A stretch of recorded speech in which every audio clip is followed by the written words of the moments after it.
recycled plastic lumber in an outdoor environment. It's an amazing material, but over the years, the top 1/5000th inch of material does interact with the sun and does start to show some fading after 3, 4, or 5 years. So our preventative maintenance recommendation is once a year power wash. Here's a really neat method we just discovered that you wouldn't do more than once every 5 or 10 years, but will bring the plastic back to its original color.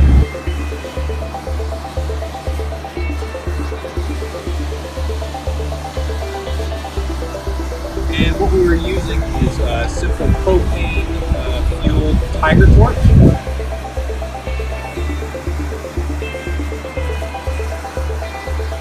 So here is the completed project. Any piece of site furnishings can be taken back to its original color within 2 to 3 minutes. And the equipment that we're using to do this is so light and mobile that it could be done in the field by a maintenance crew.